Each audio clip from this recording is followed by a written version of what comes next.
Kenapa orang lain berani semena-mena padamu? Kenapa ada orang yang berbicara seenaknya, meminjam tanpa mengembalikan, menyuruh tanpa rasa bersalah, bahkan menyalahkanmu atas hal yang bukan salahmu? Dan yang lebih menyakitkan, kenapa itu sering terjadi berulang?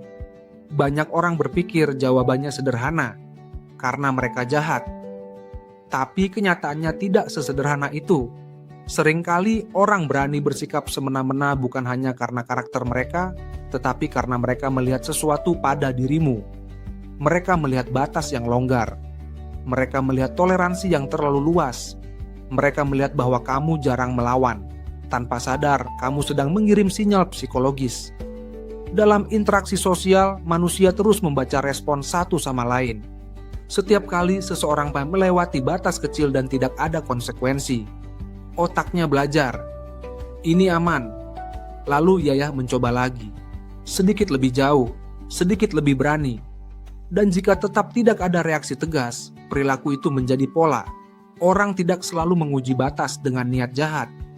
Kadang mereka hanya mengikuti respon yang kamu berikan. Jika kamu selalu tertawa saat diremehkan, mereka mengira itu tidak masalah. Jika kamu selalu mengalah saat disalahkan, mereka mengira kamu memang pantas disalahkan. Jika kamu selalu berkata tidak apa-apa, mereka berhenti bertanya apakah itu benar-benar tidak apa-apa. Masalahnya bukan karena kamu lemah, masalahnya karena kamu terlalu bisa menahan. Banyak orang yang sering diperlakukan semena-mena memiliki pola yang sama. Sulit berkata tidak, takut konflik, dan lebih takut dianggap jahat daripada diperlakukan tidak adil. Mereka berpikir menjaga kedamaian adalah hal utama. Padahal kedamaian tanpa batas sering berubah menjadi ketidakadilan yang terpendam. Dalam psikologi analitik, Carl Jung berbicara tentang sisi bayangan dalam diri manusia. Jika seseorang terlalu menekan sisi tegas dan marahnya, maka sisi itu tidaklah hilang, ia hanya tersembunyi. Dan ketika kita tidak berani menunjukkan ketegasan secara sehat, orang lain tidak pernah tahu di mana batas kita.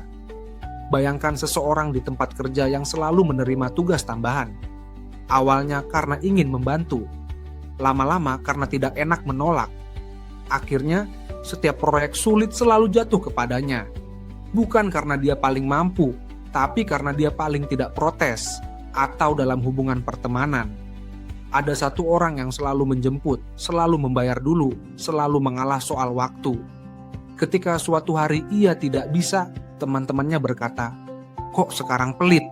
Padahal selama ini ia hanya terlalu banyak memberi tanpa garis batas.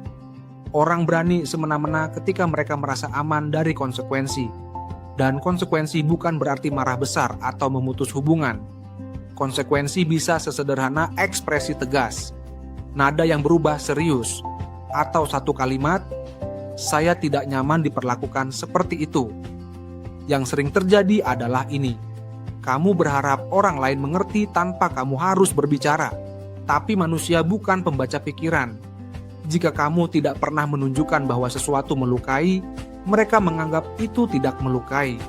Ada juga faktor harga diri. Orang dengan harga diri stabil cenderung memancarkan batas yang jelas, bahkan tanpa banyak kata. Postur tubuh, intonasi, pilihan kata, semua memberi pesan bahwa mereka menghargai diri mereka. Sebaliknya, ketika kamu sendiri ragu pada nilaimu, orang lain bisa merasakannya. Dan sebagian orang, terutama yang oportunis, akan memanfaatkan celah itu. Ini bukan menyalahkanmu. Ini tentang menyadarkan bahwa kamu punya kendali lebih besar dari yang kamu kira. Kamu tidak bisa mengontrol karakter orang lain, tapi kamu bisa mengontrol standar perlakuan yang kamu izinkan. Setiap kali kamu membiarkan perlakuan yang tidak pantas tanpa respons, kamu sedang menetapkan standar baru. Dan standar itu akan diulang. Bersikap tegas bukan berarti menjadi kasar. Menolak bukan berarti tidak peduli. Menetapkan batas bukan berarti egois.